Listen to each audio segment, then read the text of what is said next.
Big shouts out to Nando v Movies. He's the mind behind the One Marvelous Scene collaboration slash crossover YouTube event from last year, where dozens of YouTubers from across what is known as FilmTube, YouTube's film and review community, came together and made videos to usher in Avengers Endgame and to celebrate the MCU up to that point. Once again, salute to Matt. Go check him out. The link is in the description to the full One X-Cellent playlist below.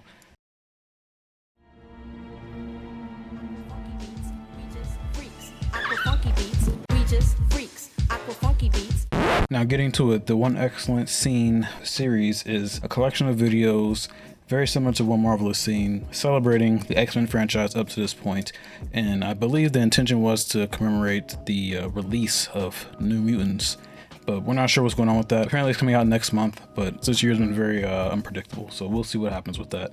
But nonetheless, X-Men does now belong to Marvel, finally, and I was one of the people who was, really hoping and praying that would happen, and it did, and I'm happy to see it. But that does mean that the current franchise that we've had for 20 odd years now is over. It's effectively done. So there really is no better time than now to go back and look over these films and just appreciate them for the good that they have done for not only superhero cinema and cinema itself, but comic books as a whole cross-media platform, I guess. Anyway, I could have went with something from Logan or any of the other good to great films in the franchise, but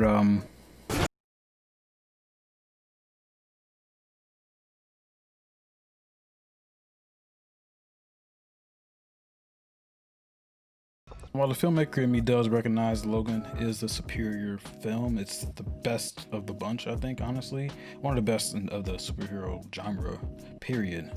I love Days. I've watched Days many times, and I'll continue to watch it even after Marvel's forthcoming reboot or integration, whatever it is. For me, Days is the most fun X-Men movie. It's one of the funniest, if not the funniest, in the franchise. And it has some of the best action set pieces as well. But it also has the most menacing, existentially threatening antagonist this side of Thanos in the Sentinels. Every time these guys show up on screen, every frame that has one of them with one of our characters in it is drenched in dread. You know that that person is about to die, and they're probably going to go out brutally. The Sentinels as a force contribute to my favorite aspect of this movie, which is that underneath all that great character humor, all of the aesthetic, the 70s, all that, the action, the powers, there's a real desperation to it all, a real sense of inevitability.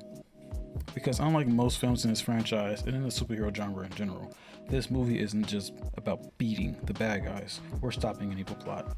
It's about survival. For the characters in the future, there is no winning this fight. No Deus Ex Machina or emotional shonen type power up to one of the characters that's going to even out the odds. No, it's over. This is done. Resistance is futile. Victory is impossible. The only thing they can do is to just survive just a little bit longer. That's all they can do. And this fact, this status quo, is established perfectly and efficiently in just under 10 minutes. Well under 10 minutes, honestly. We start out with this beautifully dystopian world where New York and presumably everywhere else is just in complete ruin. Central Park is a giant concentration camp. There's fog of war everywhere. Mutants and humans alike are branded and colored like animals. And then we get to our X-Men in media res, preparing for something. We aren't sure, and it doesn't really matter because we don't have to wait very long before a small squad of Sentinels are dispatched right on top of the heroes, and they just leap right into action. Now, notice, they aren't surprised that they've been found out. And just try for a moment to imagine the first time you saw this movie, the first time you saw this sequence, going in cold, not knowing what's going on. You look at this reaction, it's very coordinated, right? They into formation immediately. Kitty Pryde flees with Bishop, and it's clear they've been through this before, or at least they prepared for it, right? And this dynamic is key because it's easy to assume up to this very early point in the movie that the X-Men are going to find a way out of this. That's in line with genre trappings and just movies in general, right? While yes, that is true, they do get out, it's also revealed in that very same moment that the reason they're responding the way they are, they know, and we'll soon find out, that there's no response that will stave off the end. The Sentinels are coming, these two characters need to survive, period. And then the Sentinels breach. And our heroes do put up an impressive fight. This is one of the better action sequences across the franchise, in my opinion. Like Blink's debut here is right up there with Nightcrawler's from X2. She's full on MVP mode throughout the scene and instantly became a fan favorite for me and for a lot of people, I believe, as well. And you know, I don't actually think she has any lines in the whole movie, but regardless of that, she's instantly memorable off her utility in this scene alone.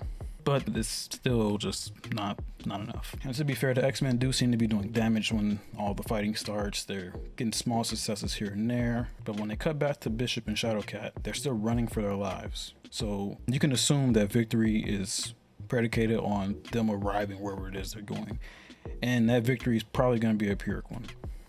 And in no time at all, the Sentinels just start dropping the X-Men. And keep in mind, we've seen these characters, no, not these characters in specific, right? Not all of them. A lot of these are new characters that we're seeing for the first time, but we've seen mutants in general pull off some insane feats of power. Okay, later in the film, Trask even says, he has the power to control metal, and she can transform into anyone. Even you, Mr. President, and that's only 2 of them. By the way, I love that line, and I love Dinklage in this movie as well. But anyway, there are a full squad of X-Men here, full squad of mutants that are extremely powerful in their own right. But we understand, again, pretty quickly, this movie establishes that the world didn't get this way for nothing.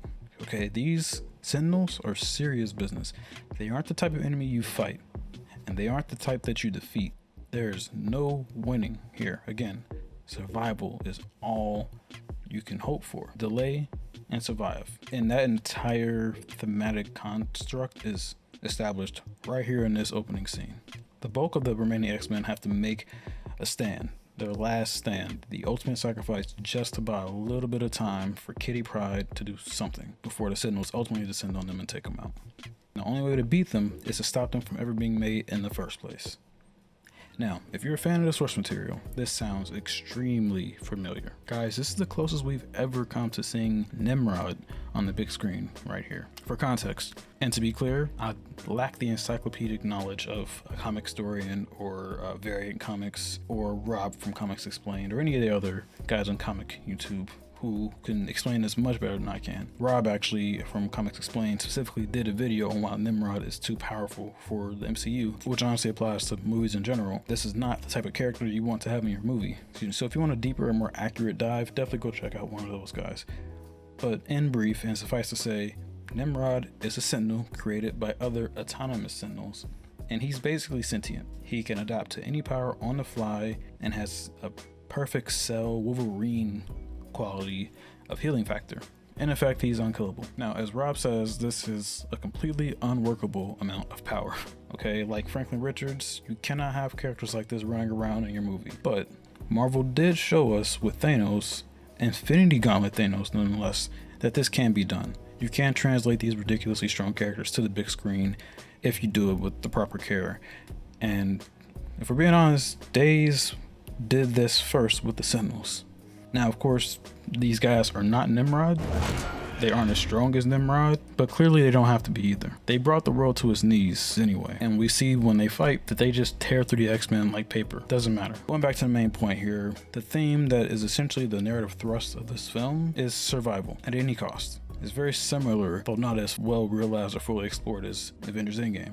And also similar to Avengers Endgame, this movie is pulling double duty on a continuity level, right? Whereas Endgame has to tie up 10 years of story, 20 some odd movies into one cohesive final experience that's gratifying on an emotional and cathartic level.